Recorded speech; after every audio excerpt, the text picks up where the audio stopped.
ಬೆಂಗಳೂರವರೆಗೂ ಕೂಡ ಸುಮಾರು 10 ಜಿಲ್ಲೆಗೆ ನಮಗೆ ಕುಡಿಯೋ ನೀರಿಗೆ ಮತ್ತು ನದಿ ಪಾತ್ರಕ್ಕೂ ನೀರು ಬಿಡಲೇಬೇಕಲ್ಲ, ನಮಗೆ ಅಷ್ಟು ಬೇಕಾಗುತ್ತೆ. ಮತ್ತು ಇವತ್ತು ಅವರು ಆದೇಶ ಕೊಟ್ಟಿರೋದನ್ನು ನಾವು ಪಾಲಿಸೋದಕ್ಕೆ ನಮಗೆ ಕಷ್ಟ ಆಗುತ್ತೆ. ಅದಕ್ಕೆ ಅಪೀಲ್ ಹೋಗಬೇಕು ಅಂತ ನಮ್ಮ ತೀರ್ಮಾನ ಆಗಿದೆ. ಮತ್ತು ನಮ್ಮ ಶ್ರೀರಾಮಯ್ಯ ಅವರು, ನಮ್ಮ ಅಡ್ವೈಸರು, ಕರ್ನಾಟಕ ಸರ್ಕಾರದ ಅಡ್ವೈಸರು ಡ್ರಾಫ್ಟ್ ಮಾಡಿ ಕಳಿಸಿದ್ದಾರೆ. ದೆಹಲಿಗೆ ಕಳಿಸಿದ್ದೀವಿ. ನಮ್ಮ ವಕೀಲರು ಕಾತರ್ಕಿಯವರು ಡ್ರಾಫ್ಟ್ ಅಪ್ರೂವ್ ಮಾಡಿ ಕಳಿಸ್ತಾರೆ. ಇವತ್ತೇ ಅಪೀಲ್ ಆಗ್ತದೆ. ಅಪೀಲು ನಮ್ಮ ಎಸ್ ಅವರು ಅಪೀಲು ಇವತ್ತು ಹಾಕ್ತಾರೆ. ಅದರಿಂದ ಇವತ್ತು ನೀರು ಇಲ್ಲದೆ ಇರೋದ್ರಿಂದ ನಾವು ನೀರು ಬಿಡೋಕ್ಕೆ ಆಗೋದಿಲ್ಲ. ಸರ್, ಬಹುತೇಕ CWRC ಕೊಟ್ಟಂತ ಆದೇಶವನ್ನು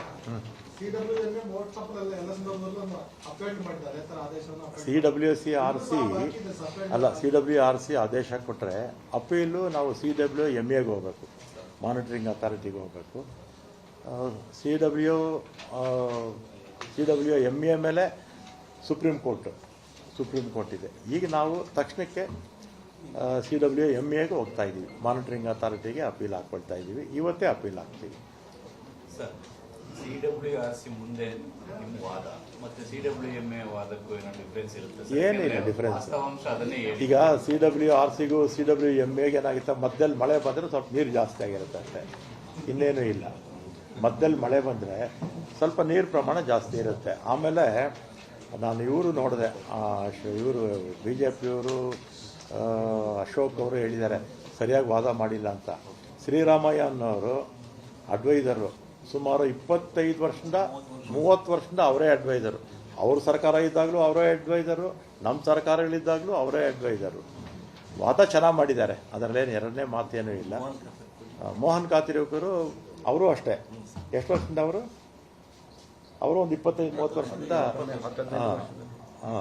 ಎಷ್ಟು ಭಾಳ ವರ್ಷದಿಂದ ಕೂಡ ಅವರೇ ಕಾತರಿಕೆಯವರು. ಎಲ್ಲ ಸರ್ಕಾರಗಳಿದ್ದಾಗಲೂ ಅವರೇ ವಕೀಲರು ಸುಪ್ರೀಂ ಕೋರ್ಟಲ್ಲಿ. ಆಮೇಲೆ ಶ್ರೀರಾಮಯ್ಯ ಅವರು ಕೂಡ ಅಡ್ವೈಸರು, ಎಲ್ಲ ಸರ್ಕಾರಗಳಿದ್ದಾಗಲೂ ಅವರೇ ಅಡ್ವೈಸರು. ಹಿಂದೆ ಮಧ್ಯದಲ್ಲಿ ಆಗ ನಾರಿಮನ್ ಅವ್ರನ್ನ ಕೆಲವು ಸಂದರ್ಭದಲ್ಲಿ ಬಳಸ್ಕೊಂಡಿದ್ವಿ. ಲೈವ್ 46 TMC ಇದೆ, ಅಂದರೆ ಡೆಡ್ ಸ್ಟೋರೇಜ್ ಬಿಟ್ಟು.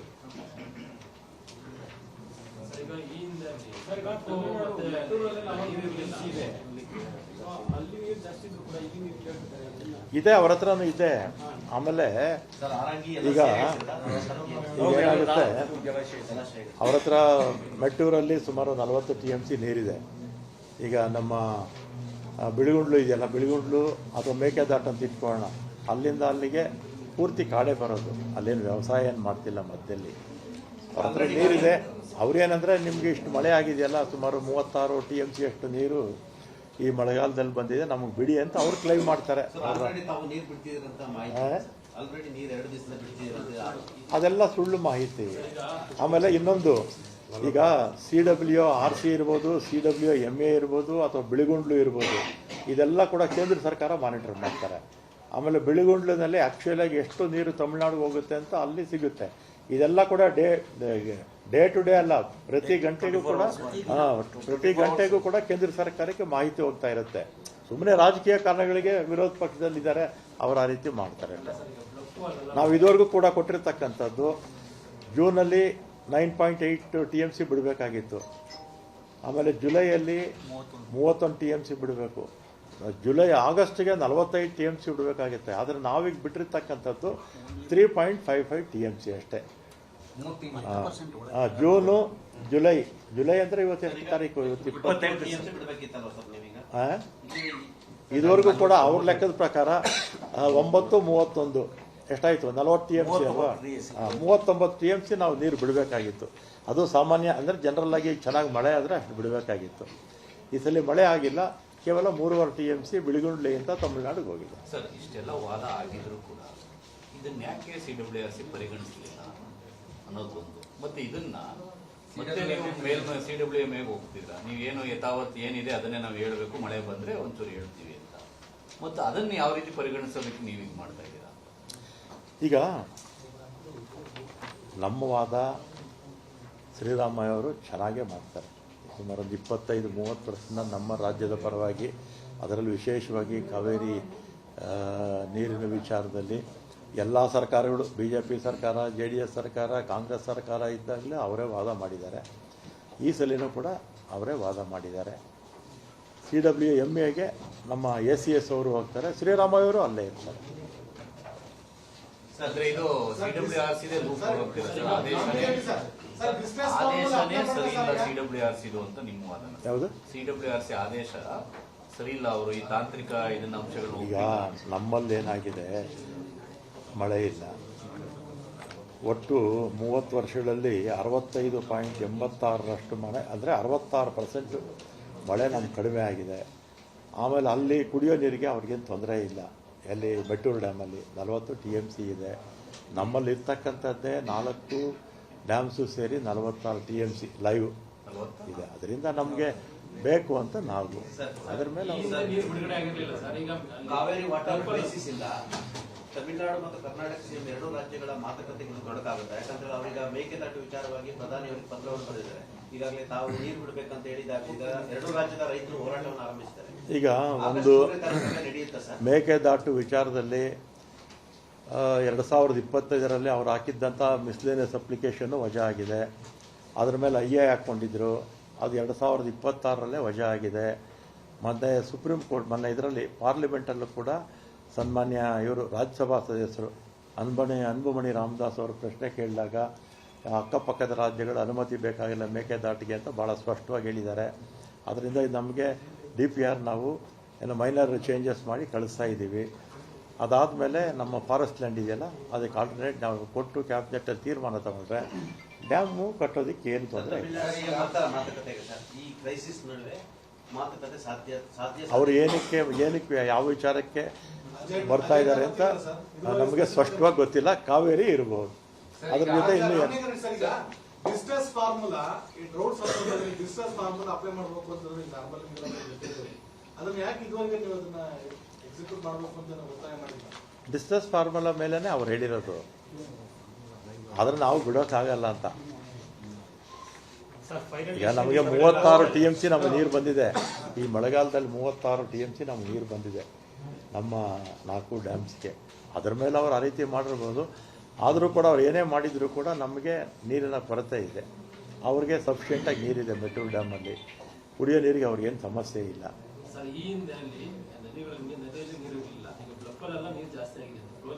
ಯಾವಾಗ ಫ್ಲೋ ಜಾಸ್ತಿ ಅಂದರೆ ಆಮೇಲೆ ಯೋಚನೆ ಮಾಡೋಣ ಬಿಡಿ.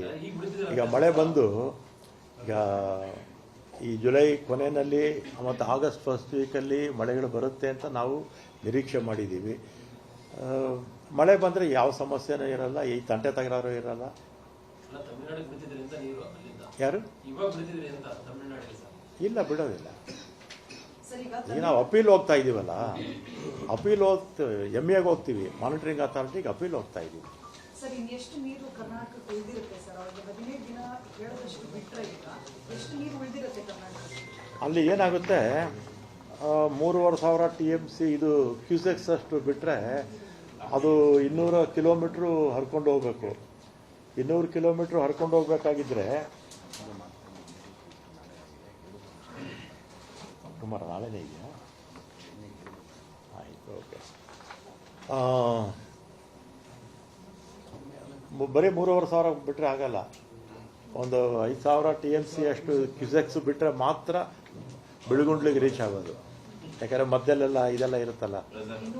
ಹಾಂ, ಮಳೆ ಬಿದ್ದಂಥ ಸಂದರ್ಭದಲ್ಲಾದರೆ ಬೇಗ ನೀರು ಹೋಗ್ಬಿಡುತ್ತೆ. ಈ ಮಳೆ ಇಲ್ವಲ್ಲ. ನನ್ನ ಮನೆ ಮುತ್ತತ್ತಿಗೆ ಹೋಗಿದ್ನಲ್ಲ, ಒಂದು ಡ್ರಾಪ್ ನೀರು ಮುಂದಕ್ಕೆ ಹೋಗ್ತಿಲ್ಲ. ಎಷ್ಟಿದೆಯೋ ಅಷ್ಟೇ ಇದೆ, ಸ್ಟಾಗ್ನೆಂಟ್. ಸರ್, ಇದು ಕಾನೂನು ಲೀಗಲ್ ಕ್ರೈಸಿಸ್ ಆಗುತ್ತೆ ಸರ್. ಒಂದು ಕಡೆ CWMA, CWRC. ಈಗ ಇನ್ನೊಂದು CWMA ಮೀಟಿಂಗು ಕರೀತಾರೆ. ಕರೆದಾಗ ಅವ್ರೇನು ತೀರ್ಮಾನ ಕೊಡ್ತಾರೆ ನೋಡೋಣ. ಟೈಮ್ ಕೊಡ್ತಾರೆ. ನಿನ್ನೆ ತನ ಇದಾಗಿದ್ದು RC ರೆಗ್ಯುಲೇಟರಿ ಕಮಿಟಿ ನಿನ್ನೆ ಆಯಿತು. ಆಮೇಲೆ ನಾವು ಇವತ್ತು ಅಪೀಲ್ ಹಾಕ್ಕೊಳ್ತಾ ಇದ್ದೀವಿ. ಅವರು ಸಮಯ ಕೊಡ್ತಾರೆ. ಈಗ ಒಂದು ನಿಮಿಷ, ನಾವೇನಾದ್ರು ನೀರು ಬಿಡ್ತೀವಿ ಅಂತ ಹೇಳಿದ್ದೀವ? ನಾವು ಅಪೀಲ್ ಹೋಗ್ತೀವಿ ಅಂತಲೇ ಹೇಳಿದ್ದೀವಿ. ರಾಮಲಿಂಗಾರೆಡ್ಡಿ ಸರ್, ಈಗ ಸ್ಟ್ಯಾಂಡಿಂಗ್ ಕ್ರಾಪ್ ಇದೆ ಕೆಲವು ಕಡೆ ಸರ್, ಕಬ್ಬು ಇರ್ಬೋದು, ಭತ್ತ ಇರ್ಬೋದು, ಕೆಲವು ಕಡೆ ಬೇರೆ ಬೇರೆ ಬೆಳೆ ಎಲ್ಲಿ ಮಂಡ್ಯ ಇರ್ಬೋದು, ಮತ್ತೆ ಬೇರೆ ಬೇರೆ ಈಗ ಆ ವಿಚಾರ ಬೇಡ, ಏನ್ ಮಾಡ್ತಾರೆ? ಯಾಕೆ ಅಂತ ಆಮೇಲೆ ಹೇಳ್ತೀನಿ, ಸುಮ್ಮನೆ ಇರಿ. ಫೈನಲ್ ಡಿಸಿಷನ್ ನೀರು ಬಿಡಲ್ಲ ಅಷ್ಟೇ, ಹಾ? ನೀರು ಬಿಡಲ್ಲ ಫೈನಲ್ ಡಿಸಿಷನ್. ಇಷ್ಟೊತ್ತು ಹೇಳಿದ್ದೇನೆ ನಾನು. ನಾವು ಅಪೀಲ್ ಹೋಗುವಾಗ ಬೀಳೋದಿಲ್ಲ ಅಂತಾನೆ ಅದ್ರ ಅರ್ಥ. ನೀರು ಬಿಡೋದಿಲ್ಲ ಹೇಳೋದನ್ನ ಸರಿಯಾಗಿ ಹೇಳಿ ಸರ್. ರೈತರಿಗೆ ತಮಿಳ್ನಾಡಿಗೆ ಯಾರಿಗೆ ನೀರು ಬಿಡೋದಿಲ್ಲ, ತಮಿಳ್ನಾಡಿಗೆ ಬಿಡೋದು, ರೈತರಿಗೆ ಬೆಳೆಗೆ ಬಿಡೋದು. ಕೆಲವು ಆಫ್ ದಿ ರೆಕಾರ್ಡ್ ನಿಮ್ಗೆ ಹೇಳ್ತೀನಿ. ನಾವು ತಮಿಳ್ನಾಡಿಗೆ ನೀರು ಬಿಡೋ ಸ್ಥಿತಿಲಿ ಇಲ್ಲ. ಸರ್ ಈಗ ತಮಿಳ್ನಾಡು ಸಿಎಂ ಆಗಸ್ಟ್ 3ಕ್ಕೆ ಬರೋದು ಕನ್ಫರ್ಮ್ ಆಯ್ತಾ ಏನು ಅಂತ ಸರ್? ಈಗ ಅಣೆಕಟ್ಟು ವಿಚಾರಕ್ಕೆ ಚರ್ಚೆ ಆಗಿದೆ. ಬರ್ತಾರಾ ಸರ್? ಆಗಿದೆ ಅಂತ ಮಾಹಿತಿ. ಸರ್, ಈಗ ಸಾಕಷ್ಟು ವಿರೋಧಗಳು ವ್ಯಕ್ತ ಆಗ್ತಾ ಇದೆ ಕಾವೇರಿ ನೀರನ್ನ ಬಿಡೋ ವಿಚಾರವಾಗಿ. ಕನ್ನಡ ಪರ ಸಂಘಟನೆ ಒಂದ್ ನಿಮಿಷ ಇರಿ. ತಮಿಳುನಾಡು ಸಿಎಂ ಅಂದ್ರೆ ಭದ್ರ ಇನ್ನು ಅಧಿಕೃತವಾಗಿ ಬಂದಿಲ್ಲ. ಸಿಎಮ್ಮು, ಆ ಸಿಎಮ್ಮು, ನಮ್ಮ ಸಿಎಮ್ಮು ಮಾತಾಡಿದ್ದಾರೆ, ಇಬ್ರು ಮಾತಾಡಿದ್ದಾರೆ. ಇವತ್ತು ನಾಳೆ ಗೊತ್ತಾಗುತ್ತೆ, ನಿಮ್ಗೆಲ್ಲ ಮಾಹಿತಿ ಕೊಡಿ. ಸರ್ ಈಗ ಕೇಂದ್ರ ಸರ್ಕಾರ ಅಕ್ಕಪಕ್ಕದ ರಾಜ್ಯಗಳ ಅನುಮತಿ ಅಗತ್ಯ ಇಲ್ಲ ಅಂತ ಸ್ಪಷ್ಟವಾಗಿ ಹೇಳ್ಬಿಟ್ಟಿದ್ದಾರೆ. ಅರ್ಜಿ ವಜಾ ಆಗಿದೆ, ಯಾವುದು ಕಾನೂನಾತ್ಮಕ ತೊಡಕು ಇಲ್ಲ ಅಂತ ಹೇಳುವಾಗ ಈ ಮಾತುಕತೆ ಅಗತ್ಯ ಇದೆ ಮೇಕೆದಾಟು ವಿಚಾರಕ್ಕೆ? ನೀವು ನಮ್ಮ ಶಿವಕುಮಾರ್ ಅವ್ರನ್ನ ಕೇಳಬೇಕು, ಯಾಕಂದ್ರೆ ಅವರಿಬ್ಬರು ಮಾತಾಡ್ಕೊಂಡಿರೋದು ಯಾವ ಸಬ್ಜೆಕ್ಟು ಏನು ಎತ್ತ ಅಂತ. ಇನ್ನೇನು ಬರ್ತಾರಲ್ಲ ಇವತ್ತೆಲ್ಲ ನಾಳೆ ಬರ್ತಾರೆ. ಜಲಸಂಪನ್ಮೂಲ ಸಚಿವರು ಮೇಜರ್ ಆಗಿ ಕೊನೆಗೆ ನೀವು ಎಲ್ಲೇ ಬಂದ್ರು ಕುತ್ಕೊಂಡು ಅಲ್ಲಿಗೆ ಬರ್ಬೇಕಾಗತ್ತೆ. ಕುತ್ಕೊಂಡು ಎಲ್ಲಿ ಬಂದ್ರು ಸಹ ನೀವು ಕಾವೇರಿ ಇಶ್ಯೂಗೆ ಬರ್ಬೇಕಾಗತ್ತೆ, ತಾವು ಇರ್ಬೇಕಾಗತ್ತೆ ಆ ಸಂದರ್ಭದಲ್ಲಿ. ಹಂಗಾಗಿ ಮೋಸ್ಟ್ಲಿ ಅಜೆಂಡ್ ನಿಮ್ಗೆ ಗೊತ್ತಿರುತ್ತೆ, ಡಿಸ್ಕಸ್ ಮಾಡ್ತಿಲ್ಲ ಅಂತ ಅನ್ಸುತ್ತೆ. ಯಾವುದ್ರ ಬಗ್ಗೆ?